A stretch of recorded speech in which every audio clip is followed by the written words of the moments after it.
sobre o enfrentamento ao coronavírus no Brasil. Não. Secretaria do Trabalho e da Gestão da Saúde. Desculpa, secretária. E o secretário substituto Eduardo Macário, da Secretaria de Vigilância em Saúde. Nós teremos duas apresentações hoje. A primeira é um balanço da área da secretária Mayra, e seguida também das novas funcionalidades do portal covid.saude.gov.br, seguido também de um perfil do Covid no Brasil, apresentado pelo secretário substituto Eduardo Macário. Vou passar primeiramente a palavra para a secretária Mayra.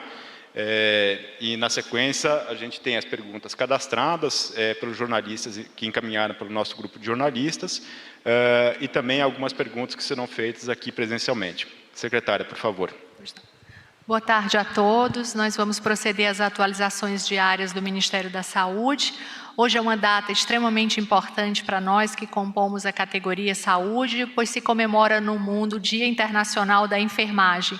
O nosso respeito e a gratidão do Ministério da Saúde, do governo brasileiro, a todos os profissionais, enfermeiros, técnicos de enfermagem, que têm feito a diferença no enfrentamento à Covid todos os dias, na nossa luta diária pelo SUS de qualidade que nós queremos ter. Nós vamos inicialmente apresentar os dados atualizados da ação estratégica O Brasil Conta Comigo, que se define por uma ação de cadastramento dos profissionais das 14 categorias de saúde que estão disponíveis para eventual recrutamento pelos estados e municípios. Esses profissionais são capacitados e, ao serem convocados para os estados e municípios, eles ainda recebem um curso de simulação realística em parceria com a Empresa Brasileira de Serviços Médicos Hospitalares. Na data de hoje, 931 profissionais de saúde de todas as categorias cadastrados, e destes, 413 mil profissionais estão dispostos a atuar, distribuídos em todas as regiões brasileiras. Nós também temos o programa O Brasil Conta Comigo Estudantes, de 4 grupos da saúde, estudantes de fisioterapia, enfermagem, medicina. Temos hoje cerca de 1.009 estudantes que também já estão atuando sob supervisão nos estados e municípios. Sobre ações estratégicas ainda, o Ministério da Saúde tem Manaus como o primeiro município que requisitou que o Ministério contratasse profissionais para o enfrentamento da doença. Hoje, em Manaus, nós temos 377 profissionais atuando sob a supervisão do Ministério da Saúde, contratados também pelo Ministério da Saúde. Temos um dado importante para apresentar à população brasileira, aos profissionais de saúde, a todos os senhores, que é uma pesquisa feita pelo Ministério da Saúde para que nós possamos acompanhar esses 931 mil profissionais cadastrados e estudar possíveis agravos à saúde mental deles durante o período da pandemia. Somente em Manaus, esses profissionais estão recebendo, além da participação da pesquisa, ações de intervenção, e foi colocada à disposição deles, durante todo o enfrentamento da doença, uma equipe de psiquiatras que vai acompanhar eventuais necessidades de assistência psicológica, psiquiátrica. E para que os senhores tenham ideia, somente nesse grupo de Manaus, que inclui médicos, fisioterapeutas, farmacêuticos e biomédicos, nós temos 6% dos profissionais já com sinais de depressão, ansiedade, o que mostra que cada vez mais nós precisamos ter um cuidado muito a miúde com os nossos profissionais para que eles estejam aptos a enfrentar a pandemia de forma muito mais importante até do que nós, porque eles estão diretamente no enfrentamento da doença e precisam sim de mais suporte emocional para continuar atuando. E por último, nós estamos também iniciando uma nova pesquisa que visa conhecer os dados que são perguntados diariamente, mas até então nenhuma instituição do país apresentava esse dado de forma segura ou então apresentava casuísticas pequenas e isoladas, e nós começamos a estudar nas 14 categorias da saúde o número de profissionais que adoecem por Covid com sorologia confirmada e o número de óbitos em profissionais de saúde também pela Covid. Então, nós devemos ter nos próximos meses esse dado sob a tutoria do Ministério da Saúde, para que a gente possa formular ações cada dia mais concretas e mais rápidas, para que a gente possa proteger os nossos profissionais. São esses os dados que nós gostaríamos de apresentar hoje e seguimos aqui à disposição depois para eventuais perguntas. Muito obrigada.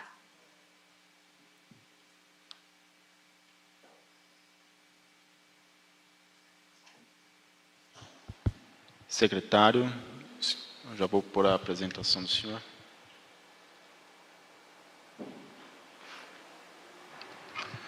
Bom, boa tarde a todos e todas. Vou apresentar as novas funcionalidades do portal do Ministério da Saúde, que junta todas as informações de casos, óbitos, hospitalizações, além de outras informações, e atualizar a situação epidemiológica no momento. Próximo, por favor.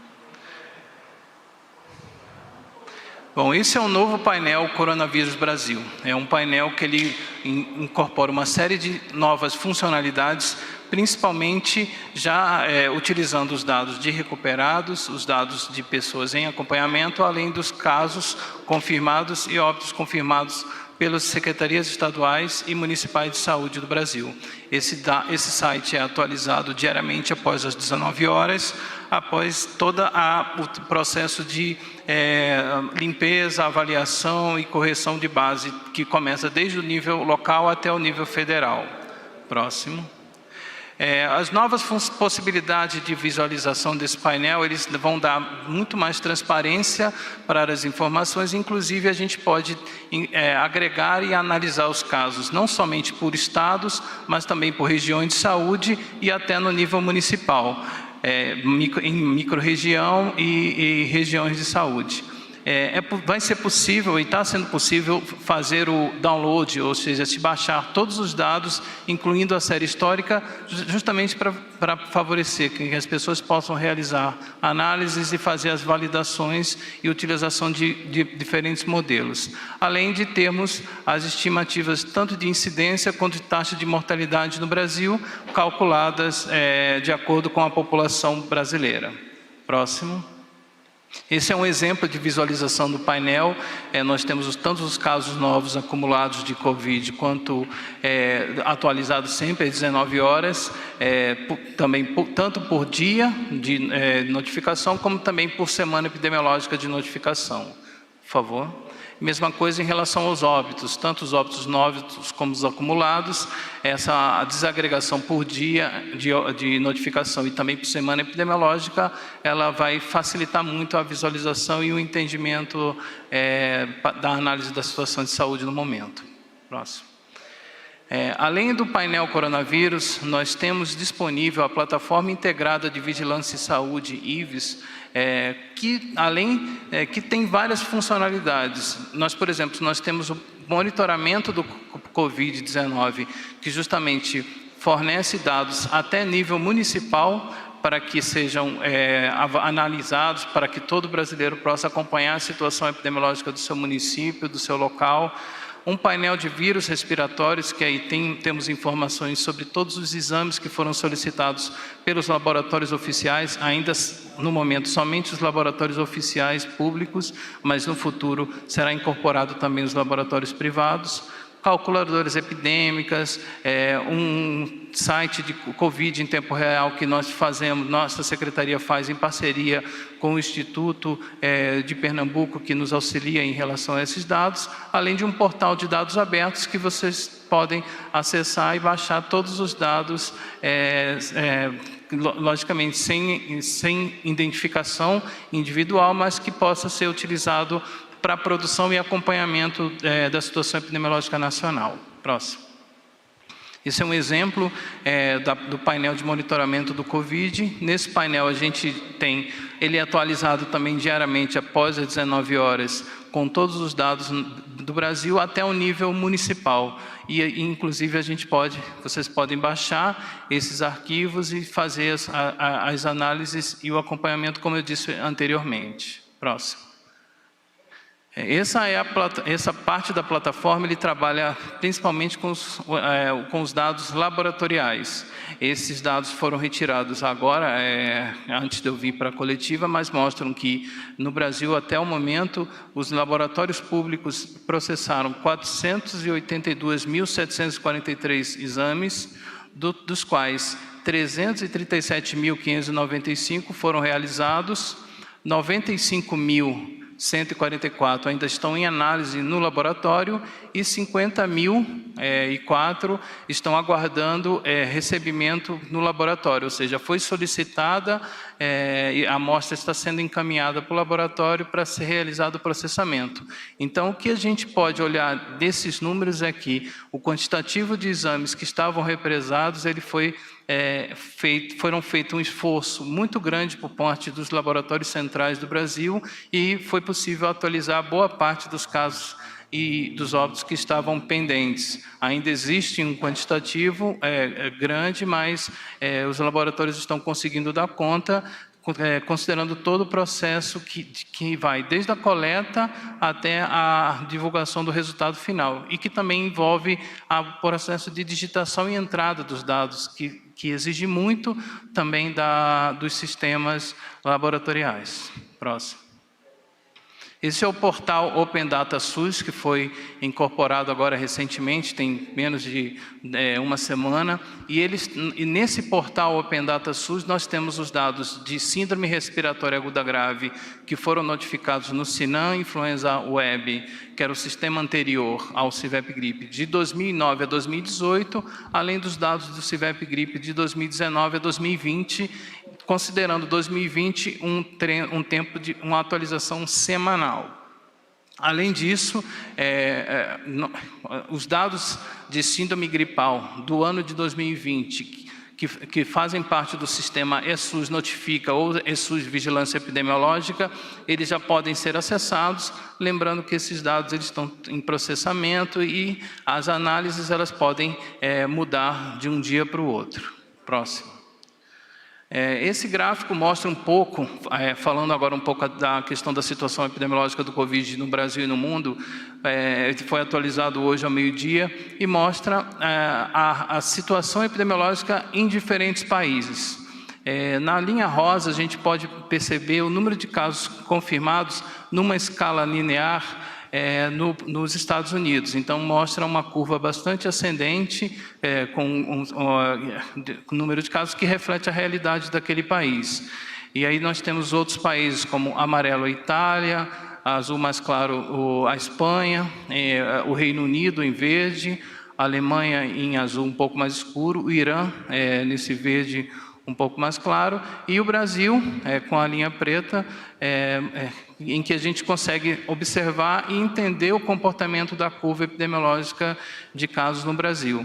Então, é uma curva que ainda se caracteriza de forma ascendente, principalmente nas últimas 4 semanas epidemiológicas, nos últimos dias, o que mostra que a gente ainda está numa situação, principalmente após o 50º dia, ainda numa situação de bastante alerta por parte dos serviços de saúde e da população em relação à transmissão do coronavírus no Brasil. Próximo. Essa é a situação epidemiológica com os dados de ontem, que vão ser atualizados hoje às 19 horas, mas eu só vou destacar aí que nós estamos a 61 dias do primeiro caso confirmado no Brasil, com um total de 668.331 casos, e no 47º dia do primeiro óbito confirmado de Covid no Brasil, com um total de 11.519 óbitos. Próximo. Só lembrando que há um mês atrás, no dia 10, nós tínhamos 19 mil casos, hoje nós temos mais de 160 mil, um aumento de 7%, e no dia 10 de abril eram 1.056 casos, e no dia 10 de maio passou para 11 mil, um aumento de 9 vezes, o que mostra tanto o aumento e a resposta laboratorial em relação a todos os casos que estavam represados, como também mostra, confirma a curva de ascendente que nós estamos vivendo no Brasil com dados reais. Esses não são dados de simulação, não são estimativas, são os dados que são coletados diariamente pelas equipes de vigilância epidemiológica municipal e estadual. Próximo. Aqui mostra a distribuição de casos de óbitos de Covid no Brasil. No mapa, mais em azul, nós temos, a gente pode observar que são mais de 2.800 municípios, ou seja, 51% dos municípios brasileiros já confirmaram casos de Covid, e principalmente agregados em cada uma das capitais, regiões metropolitanas onde ocorre maior aglomerado de casos. Sendo que em 22 municípios nós temos mais de 1.000 casos já confirmados, e no gráfico mais em vermelho, no mapa em vermelho, nós temos os óbitos confirmados.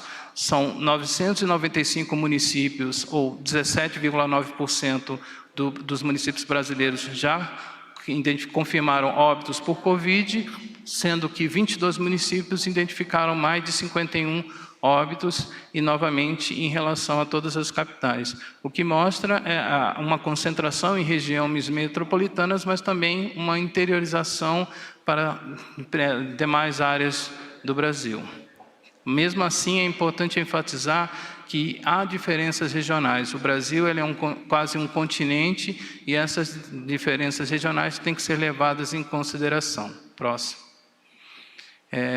Uma questão que sempre levanta para a gente e perguntam é: quando começou a epidemia do coronavírus no Brasil? Quando foi identificado o primeiro caso?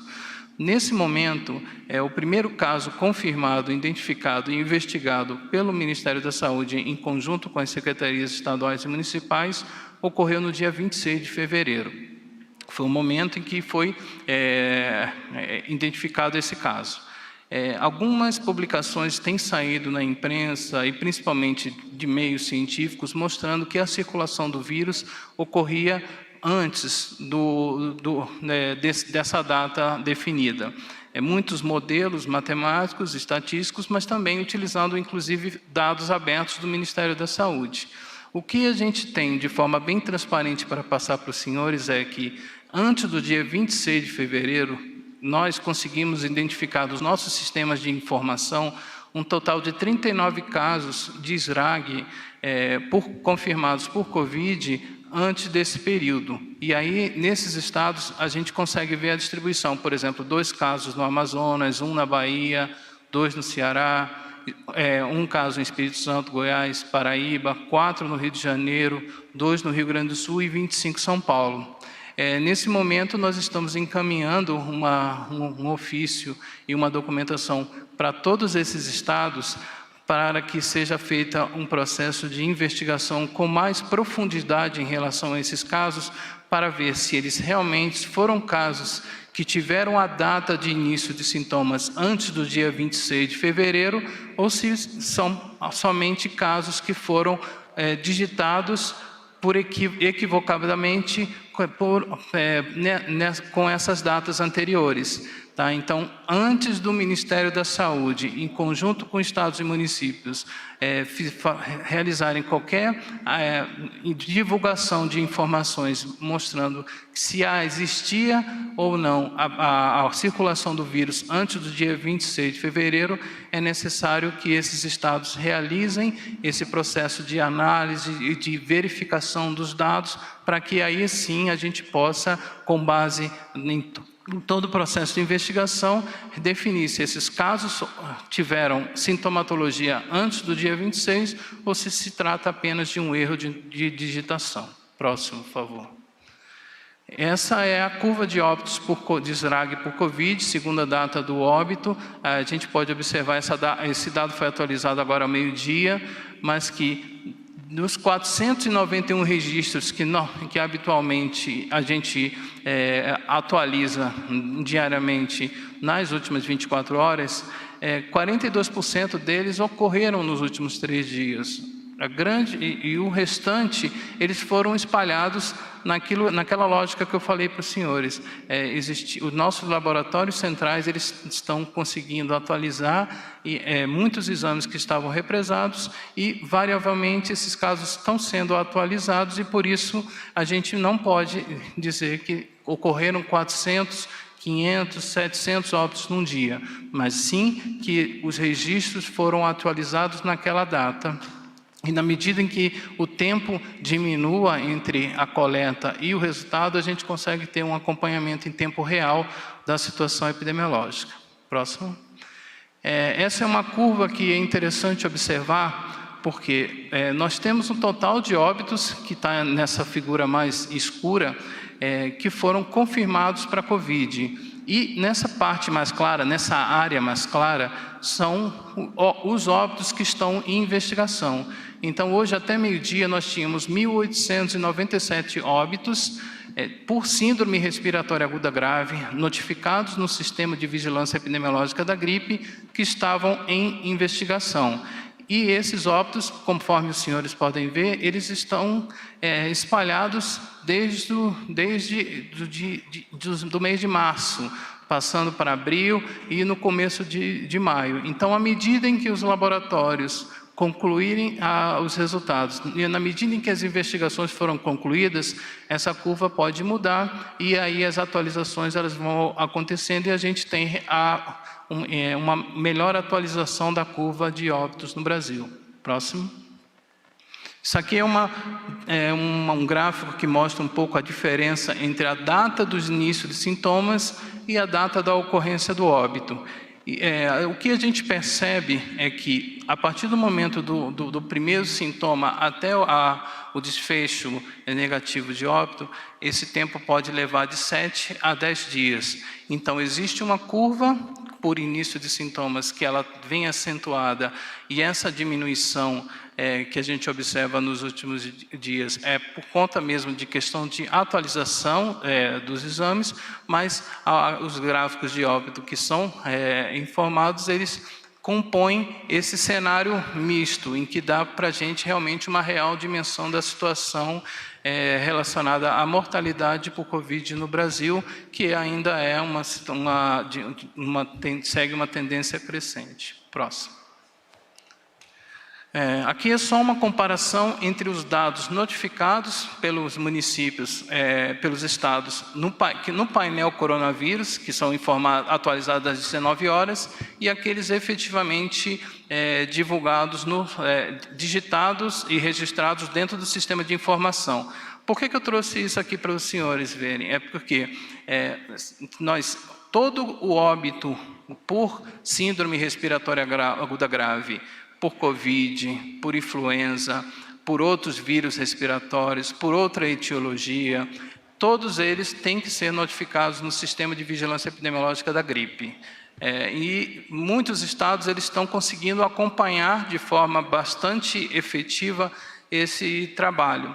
Outros estados têm apresentado, sim, dificuldades, inclusive nós estamos conversando com vários deles, porque nesse momento não são apenas os profissionais de saúde que estão na ponta, muitas vezes expostos e sendo afastados do trabalho por apresentarem sintomas. Vários digitadores, registradores, equipes que trabalham na contabilização dos dados, eles têm apresentado também um alto índice de absenteísmo, afastamentos, e isso prejudica também a entrada dos dados. Então, para vocês entenderem que existe também um esforço muito grande por parte do nível local na recomposição dessa força de trabalho, e o Ministério da Saúde, tanto a SBS quanto a Secretaria de Gestão de Trabalho, e nós estamos atentos e recompondo diversas equipes de trabalho de diversas áreas, inclusive nessa área da vigilância epidemiológica, coleta e disseminação de dados. Nossa. Por fim, como hoje bem foi colocado pela secretária Mairel Dia, da enfermagem, vou mostrar alguns dados que são inéditos ainda de análise do nosso sistema de informação relacionadas aos profissionais de enfermagem. Nós temos um total, até o momento, um total de 884 profissionais de saúde notificados com síndrome respiratória aguda grave.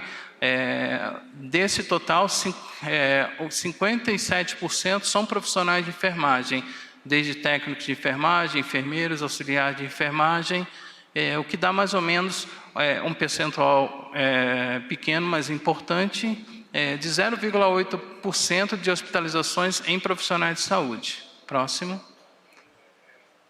E em relação ao total de Covid, nós temos ali hospitalizados 45 técnicos de enfermagem, 29 enfermeiros, 19 enfermeiros que foram confirmados e registrados no nosso sistema de informação como SRAG por Covid, e há um registro que a gente de 7 óbitos em relação a esses profissionais. Lembrando que esses são os dados do sistema de informação da gripe e que a gente tem trabalhado junto com os municípios no sentido de melhorar a oportunidade e a completitude desses casos.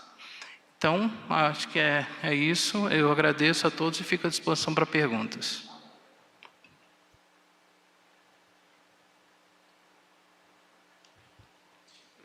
Nós vamos para as perguntas encaminhadas pelo jornalista aqui pelo nosso grupo.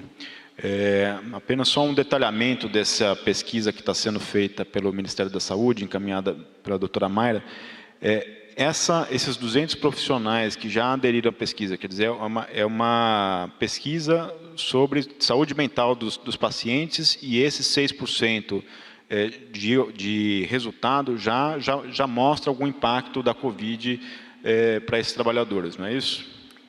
Sim, Renato, mostra que nós devemos nos preocupar precocemente em cuidar da saúde mental dos nossos profissionais atuantes no SUS, porque num contingente pequeno que já mostrou sua disposição e se apresentou para as primeiras atividades do programa O Brasil Conta Comigo, nós já temos 6% dos profissionais que revelaram que são portadores de sintomas que se enquadram em ansiedade e depressão.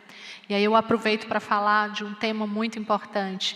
Nenhum de nós, população ou profissionais de saúde, estávamos preparados para o enfrentamento de uma epidemia e das suas consequências, seja na questão do isolamento social, do distanciamento, ou as consequências na economia.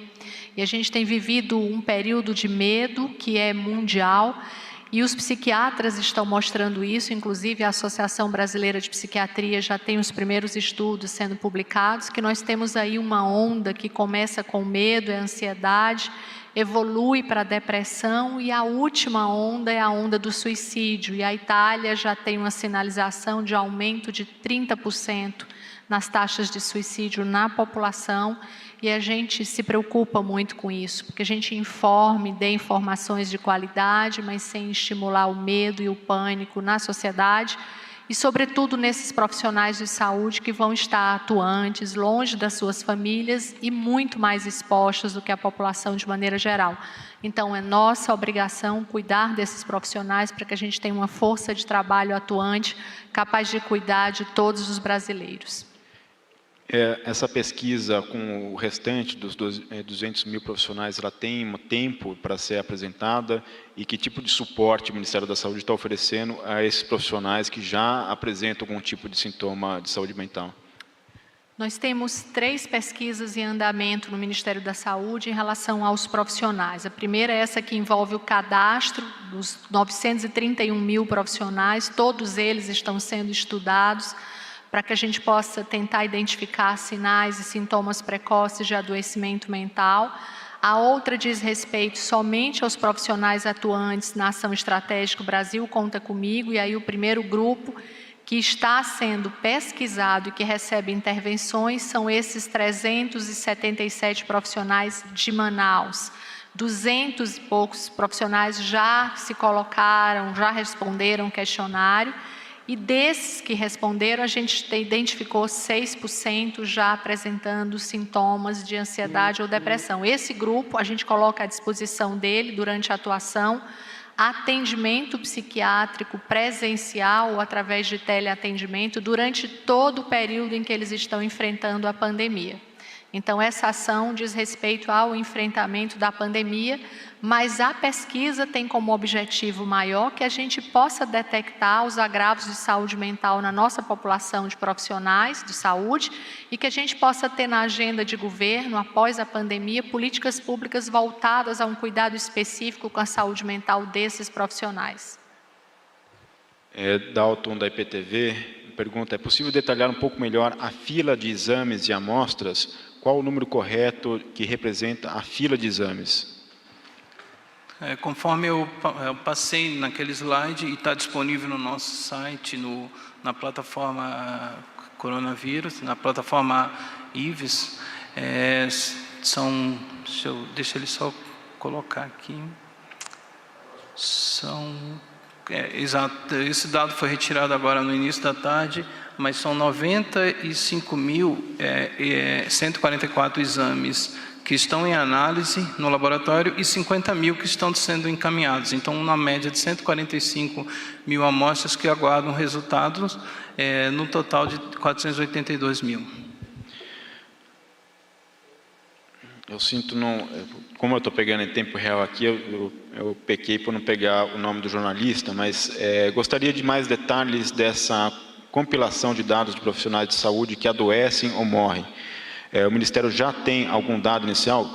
Foi alguma coisa apresentada? Quando o Ministério vai começar a captar isso? Há previsão para a divulgação da primeira estimativa? Creio que a secretária também tem um dado importante sobre isso. Os dados que foram apresentados aqui dizem respeito aos profissionais da enfermagem, que é o grupo que antecipadamente o Conselho Federal de Enfermagem se preocupou em notificar bem o estado de saúde desses profissionais em enfrentamento à Covid. E nós entendemos que é necessário que a gente faça a detecção do adoecimento de todas as 14 categorias que estão sob a responsabilidade do Ministério da Saúde, abrigadas no Sistema Único de Saúde. Nós começamos esse estudo essa semana, ainda não temos dados, nós estamos levantando e isso é prospectivo. Nós vamos ter adoecimento ao longo de todo o período da pandemia. Nós esperamos começar a divulgar os resultados parciais em breve, mas o estudo só será finalizado quando for encerrada a situação de emergência decretada no país.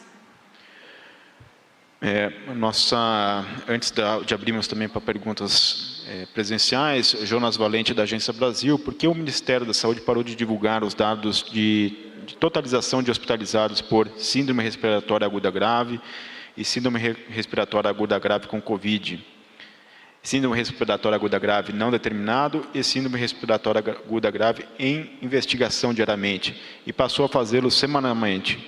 Qual é a taxa entre os casos de síndrome respiratória aguda grave daqueles que estão sendo diagnosticados com Covid? E qual o índice em comparação com o mês passado? Bom, nós no painel covid.saude.gov.br, nós tanto temos dados de síndrome gripais confirmados por Covid e óbitos, mas também os casos de síndrome respiratória aguda grave, e que estão sendo atualizados diariamente nesse painel. A mudança na questão da divulgação dos dados se deu principalmente na divulgação semanal de um boletim epidemiológico, que a gente consegue ter o detalhamento da informação e poder fazer uma análise mais robusta, com mais consistência em relação aos dados, não só de Covid, como também outros dados. Então, o painel, ele tem um painel geral, como está sendo mostrado aí, que tem os óbitos, casos e óbitos acumulados em geral, por município, por OAF, por Brasil, e ali tem aquela aba ali de SRAG, ali em cima, em que se tem o detalhamento dos casos de síndrome respiratória aguda grave atualizados diariamente por esses níveis de agregação. E lembrando que esse site ele está sendo cada dia atualizado para que a gente forneça as informações de forma transparente em tempo mais oportuno possível. Vamos às perguntas presenciais. A primeira delas, Daniele Popov, TV Brasil. Boa noite, obrigada. Eu queria perguntar para a secretária Mayra sobre esse gráfico dos profissionais que já se cadastraram, porque não ficou muito claro. São 931 mil profissionais de todas as áreas da saúde que se cadastraram, 413 estão dispostos a atuar. Eu não entendi, assim, que diferença é essa entre os estão dispostos ou o não estão dispostos a atuar com Covid, quantos estão já atuando, se são só esses 377 de Manaus. E, mais ainda, que outras cidades também vão receber, tem previsão de já enviar para essas outras cidades, e se tem um limite para esse cadastro, né, dos profissionais, qual é o escopo máximo que podem se cadastrar no sistema e estar disponíveis para atuar durante a pandemia. É isso. Obrigada. Pode dar. Os grandes problemas mundiais enfrentados durante a pandemia dizem respeito a recursos humanos, a oferta de equipamentos de proteção individual e de leitos. O Brasil se antecipou dentro dessas responsabilidades em relação aos recursos humanos e nós somos hoje o primeiro país que criou um cadastro para recrutar profissionais nesse cadastro, treiná-los e capacitá-los para o enfrentamento da pandemia.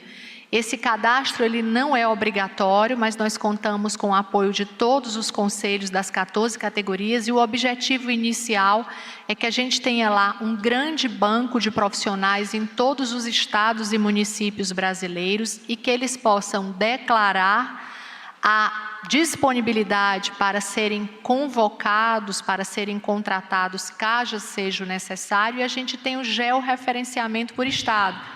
Além disso, no cadastro, quando nós nos referimos ao número de 931 mil, são os profissionais que entraram na plataforma, se cadastraram e se capacitaram. O Ministério da Saúde, para o enfrentamento da pandemia, preparou 60 cursos para as 14 categorias da saúde, para que os profissionais pudessem ser treinados, tanto no autocuidado, no uso de equipamentos de proteção individual, quanto aos cuidados que devem ser dispensados aos pacientes, seja na atenção especializada, seja na atenção primária. Fizemos cursos para os agentes de saúde. Então, o primeiro objetivo da plataforma, quando a gente diz que tem 931 mil profissionais, é que esses profissionais voluntariamente foram lá e disseram que eles queriam se capacitar, fizeram um curso e recebem uma certificação.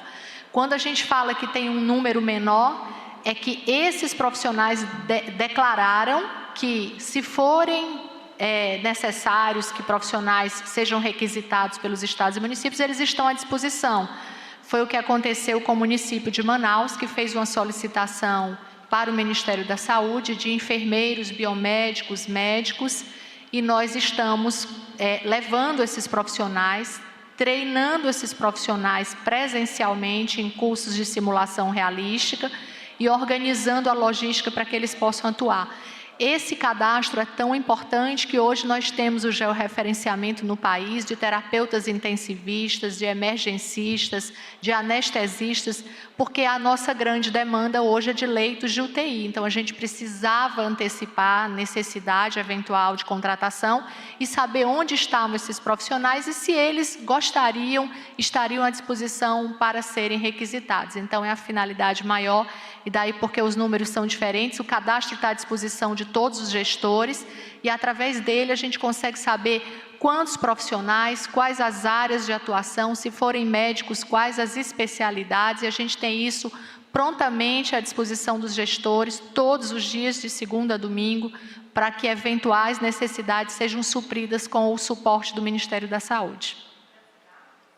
Todos os municípios brasileiros a gente consegue localizar se tem um profissional. Se eventualmente aquele profissional não está disponível no município, a gente pode perguntar se aquele profissional que se cadastrou tem disponibilidade. Foi o caso de Manaus, que nós temos médicos e enfermeiros que saíram de várias partes do Brasil e se apresentaram para ficar de 1 a 6 meses em Manaus. Não. O cadastro se destina a oferecer um banco de profissionais. Os municípios e os estados fazem a solicitação desse banco de dados ao Ministério, dizem quais os profissionais eles precisam, a gente envia. A contratação dos profissionais fica a cargo dos estados e dos municípios. Próxima pergunta, Gustavo Garcia, Portal G1.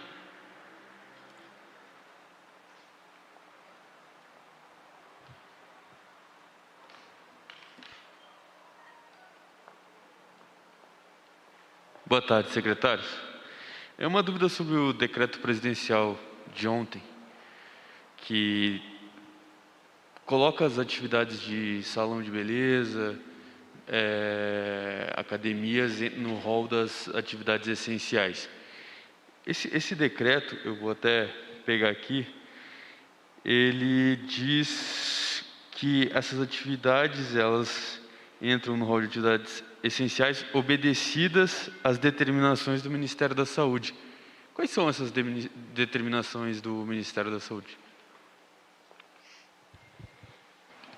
Acho que são todas aquelas que o Ministério vem passando para todas as populações, principalmente para toda a população, principalmente a higiene, a etiqueta respiratória, a lavagem de mãos, a utilização de ambientes arejados para justamente você ter uma maior circulação do ar e evitar aglomerações.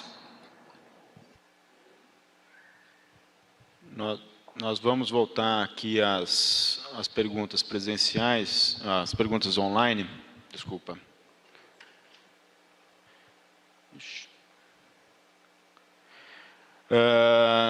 Na plataforma IVES, a calculadora epidemiológica permite trabalhar cenários para a pressão hospitalar e efeitos disso. Para ter uma dimensão do impacto da doença, é preciso aplicar dados de leitos disponíveis, tanto clínicos como de UTI, e percentual de restrição social. O Ministério utiliza esta calculadora para projetar cenários? Se sim, quais são os dados utilizados e resultantes da simulação feita pelo Ministério? Na verdade, a calculadora epidêmica ela foi construída em conjunto com pesquisadores de diferentes universidades, da Organização Pan-Americana da Saúde, está disponibilizado na plataforma justamente como uma ferramenta a mais para se simular cenários e avaliar a situação epidemiológica. Ela deve ser utilizada principalmente pelos gestores locais e fazendo simulações com poucos dias de diferença, ou seja, alimenta-se com os dados de hoje e faz uma simulação para 2, 3, até no máximo 4, 5 dias.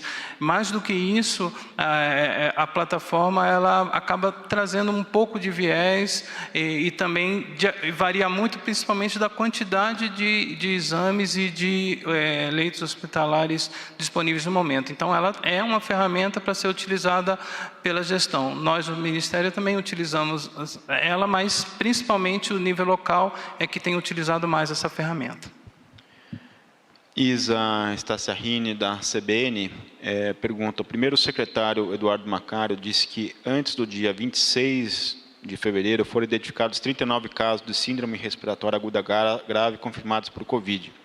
Depois ele informou que o Ministério encaminhou ofício para os estados pedindo a conferência dos dados para saber se existia ou não a circulação antes de 26 de fevereiro. Portanto, o que dá para saber o que dá para ser dito? Foram 39 casos enquadrados como coronavírus entre 26 de fevereiro, data do primeiro registro oficial? Não, conforme eu coloquei quando apresentei o slide, esses 39 casos eles foram identificados no Sistema de Informação Nacional. E nós, então, hoje estou encaminhando esse ofício para as secretarias estaduais para que elas façam uma investigação mais detalhada sobre esses casos, justamente para identificar se esses casos realmente tiveram uma transmissão ou sintomas antes do dia 26, e aí a gente possa entender um pouco mais o início da epidemia no Brasil com números reais e não por meio de simulações e modelos, ou se trata de um erro de digitação, que pode acontecer. Conforme eu falei, são milhares e milhares de dados que são digitados, coletados diariamente, e um erro eventualmente pode acontecer. E para nos certificarmos de que isso realmente não se trata de um erro, e sim de casos, ou vice-versa, a gente precisa contar com a colaboração das secretarias estaduais e municipais de saúde para a devida e correta investigação desses fatores. Na mesma pergunta, Natália Toledo, da Globo News, pergunta: o ofício foi encaminhado hoje, se não quando? 39 erros de digitação não seria muito? E a Natália Cancian, da Folha de São Paulo, pergunta: desses 39 casos, qual é o mais antigo? Quem trabalha na área de vigilância epidemiológica numa pandemia sabe a dimensão e o trabalho que é você conseguir sistematizar todos os dados, todas as informações, processá-las na velocidade necessária para que se faça uma análise epidemiológica adequada. Então, se a gente considerar que o CIVEP-Gripe no Brasil hoje tem mais de 100 mil, chegando aos 120 mil casos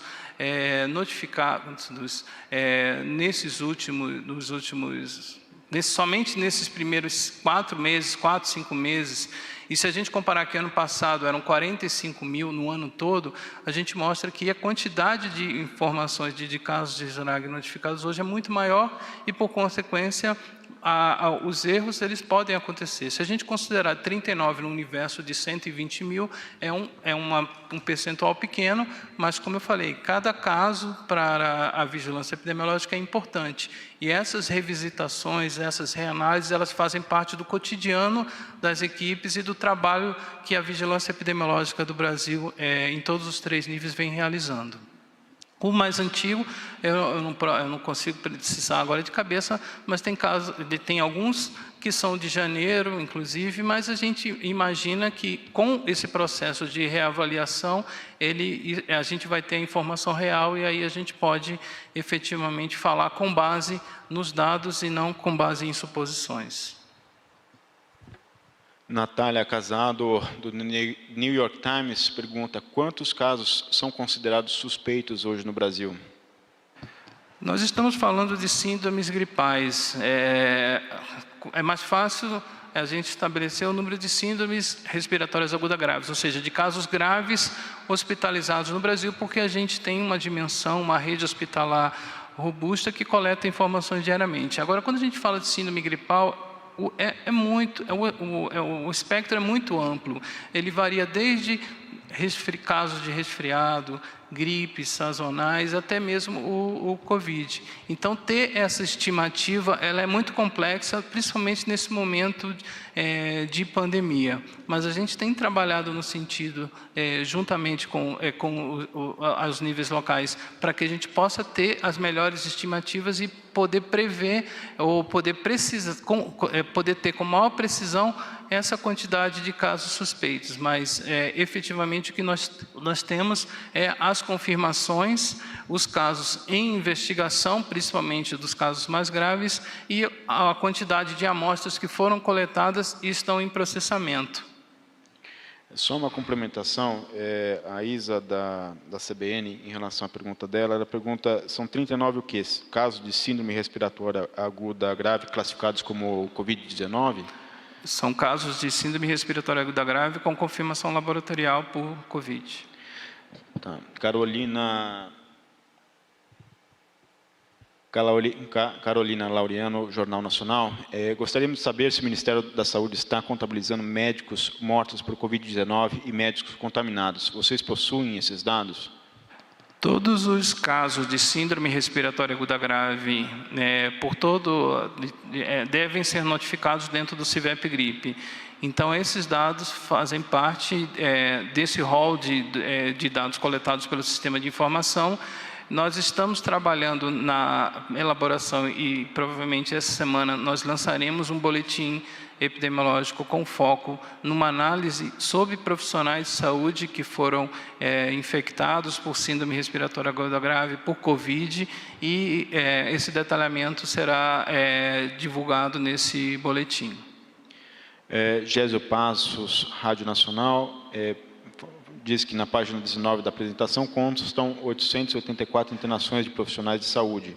Na página 20 são menos de 300 internações por síndrome respiratória aguda grave desses profissionais. Um esclarecimento sobre essa diferença entre um e outro. Porque os 884 casos SRAG como um todo, por diversas etiologias, desde influenza, outras etiologias, casos de síndrome respiratória aguda grave que não foram possível, que não deram resultados positivos para nenhum desses vírus, e os 300, sim, eles são os casos de SRAG confirmados por Covid. Próxima pergunta, presencial, Daniel Gulino, O Globo.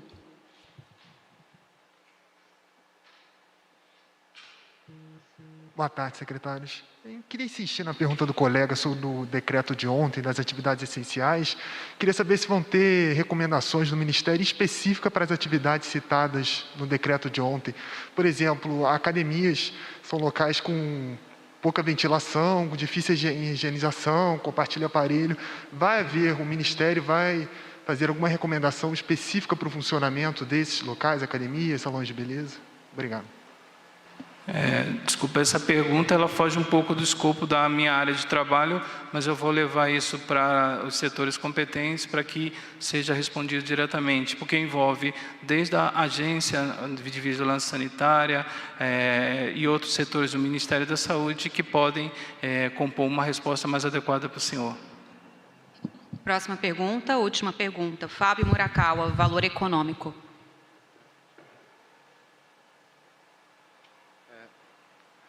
Secretário, boa noite. Também sobre o decreto de ontem, mas acho que é uma coisa que vai dentro da sua área. Tem um levantamento de uma associação que é referência internacional no assunto, Associação Internacional de Fomento ao Universo de Saúde e Exercícios. É uma entidade que é referência nessa área fitness, que diz que no Brasil, é um levantamento de 2018, no Brasil tem 34.500 academias esportivas e que nesses espaços tem 9,6 milhões de clientes. O decreto do presidente, ele, na prática, ele tira dos prefeitos a prerrogativa de interromper essas atividades. Ou seja, se eu tenho uma academia, eu posso reabri-la. Então, eu queria perguntar do ponto de vista epidemiológico, o que é que representa 9,6 milhões de pessoas começarem a ir para espaços fechados, como uma academia, de uma vez, dentro de um contexto de pandemia? E também que o senhor explicasse, dentro de uma academia, qual é o risco de alastramento dessa doença, né, que a atividade normal de uma academia traz? A questão é que é uma questão muito relacionada à questão de aglomerados. Por exemplo, transporte público, qualquer outro tipo de ambiente. Eu não vou fazer diferenciação entre um ambiente ou outro, mas pela minha experiência como epidemiologista e tendo trabalhado muito com síndromes respiratórias e vigilância de síndromes gripais, a gente é efetivo que a aglomeração ela pode servir como um impulsionador para a transmissão de doenças respiratórias. Mas especificamente em relação a esse tema, eu vou passar para a assessoria de comunicação, que vai justamente trabalhar com outros setores que aí, conforme não é somente epidemiologia, é a vigilância sanitária, vigilância epidemiológica, assistência e outros, que para poder ter uma resposta mais efetiva à sua pergunta.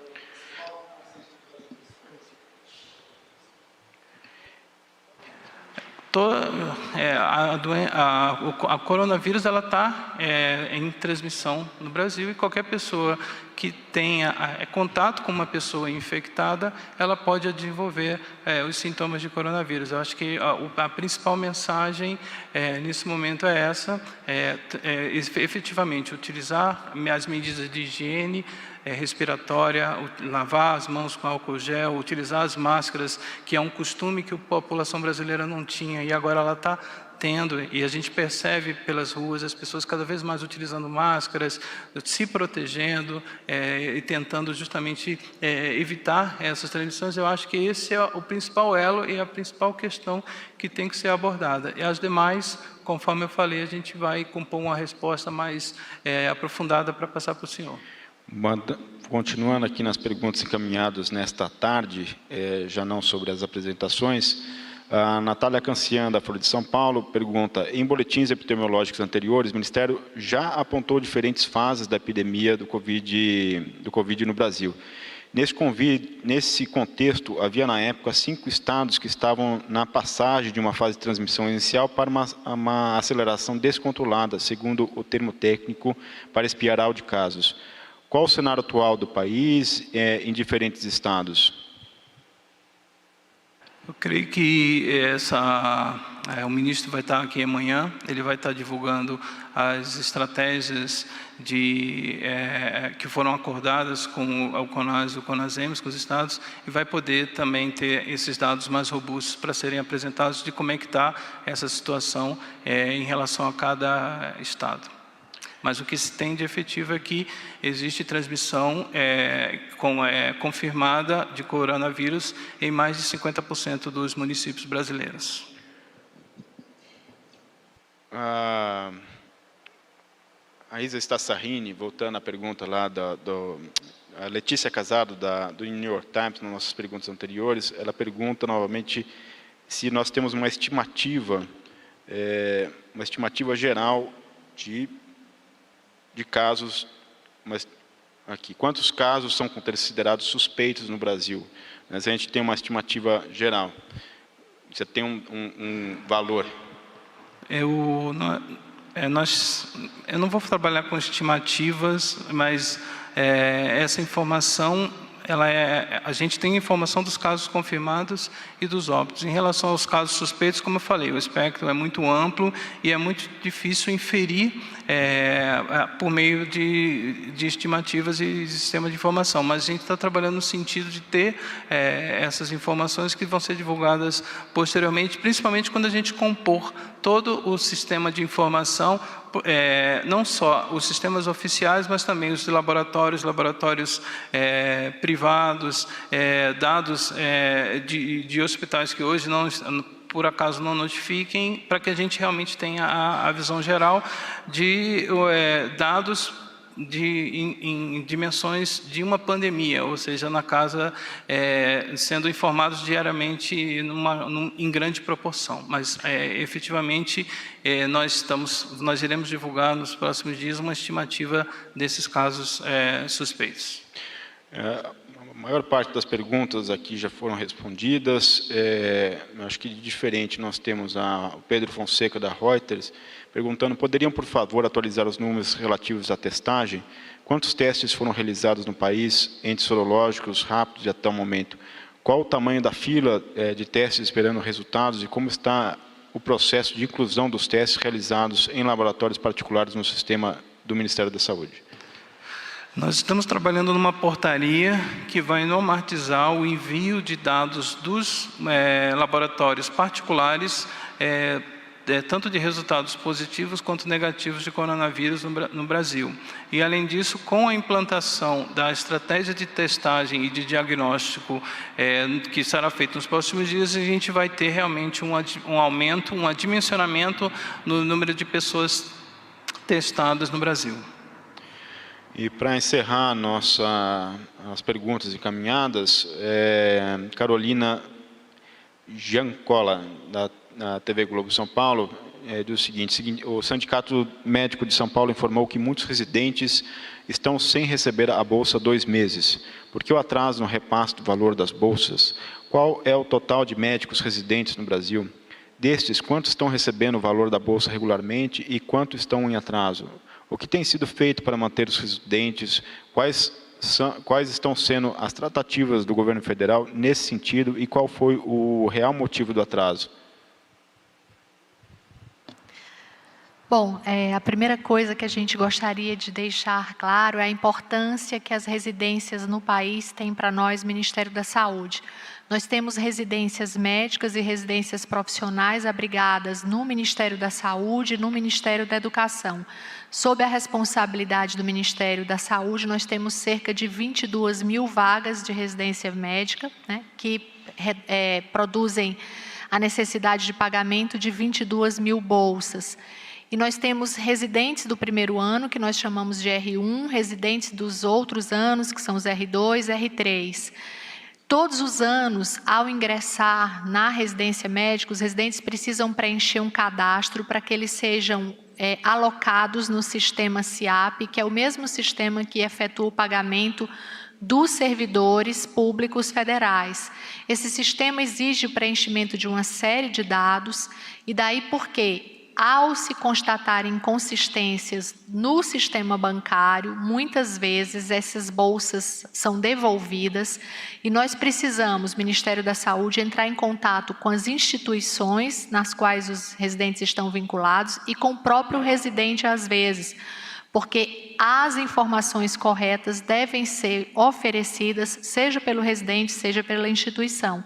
E todos os anos nós detectamos isso e tentamos entrar em contato, seja com a instituição, seja com o residente, só que existe um detalhe importante, os sistemas de pagamento, eles abrem uma única vez no mês para a inserção de novos dados.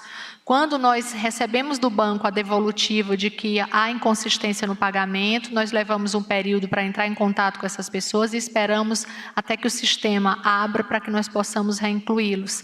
Isso leva um tempo e, por conta disso, normalmente no início dos processos de primeiro cadastro do residente, nós encontramos esse momento que não é bom, de atraso no pagamento das bolsas, e o Ministério faz todos os esforços para corrigir isso aí. Nós entramos insistentemente em contato, seja por e-mail, seja através de ligações, pedindo a reparação rápida para que a gente possa, ao abrir o sistema, reincluir esses residentes. É esse o motivo real. Nossa preocupação com a residência médica se dá dentro de uma estratégia de reformulação de todo o modelo de residência médica do Ministério da Saúde. Desde janeiro de 2020, nós iniciamos um processo que visa melhorar o valor da bolsa, que nós reconhecemos que é muito baixo, é cerca de R$ 3.330, para profissionais que estão se especializando, médicos e não médicos, e que passam até 60 horas dentro das unidades do SUS atendendo os brasileiros. É nosso objetivo que a gente possa ter um valor de bolsa que valorize esses profissionais que estão investindo e se aperfeiçoando para tratar a população brasileira. Esse estudo já vem sendo feito. Outro objetivo em relação ao cuidado da residência é que a gente possa criar critérios para a escolha de preceptores capacitados para monitorar, supervisionar esses profissionais em treinamento, que a gente possa também valorizar os preceptores, criando um incentivo financeiro, um reconhecimento para o exercício dessa atividade. E, por último, nós implantamos um sistema chamado Provimed, que está em evolução, onde nós estamos referenciando todos os especialistas do país para que a gente possa, a partir do próximo ano, dimensionar as bolsas de residência médica, as vagas de residência médica de acordo com a necessidade de cada estado, para que nós não tenhamos desigualdades na oferta de profissionais de um estado para outro, que é o que a gente constata hoje na nossa realidade. Então, é para que fique claro para os residentes, para a população brasileira, que residência para nós é algo precioso e nós estamos trabalhando para aprimorar os processos. E um fato concreto que demonstra esse cuidado com a residência é que, dentro das ações estratégicas, o Brasil Conta Comigo, como forma de incentivar esses profissionais, nós criamos uma bonificação de R$ 667, considerando o valor da bolsa defasado. Essa remuneração vem sendo paga em sistema bancário, uma carteira digital do Banco do Brasil, diretamente na conta dos residentes, separado da bolsa, para que durante todo o período de vigência da situação de emergência decorrente da Covid, esses residentes possam receber um abono, uma gratificação de incentivo para as atividades que nós reconhecemos como importantes, essenciais e preciosas para o bem cuidar dos brasileiros. Está encerrada esta coletiva de imprensa. Boa noite a todos.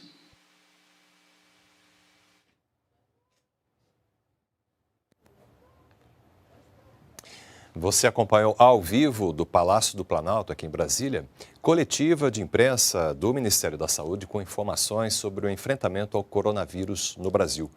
Siga bem informado pelas nossas redes sociais. Acompanhe agora a programação da TV Brasil. Logo mais às 7 da noite tem Repórter Brasil. Uma boa noite para você.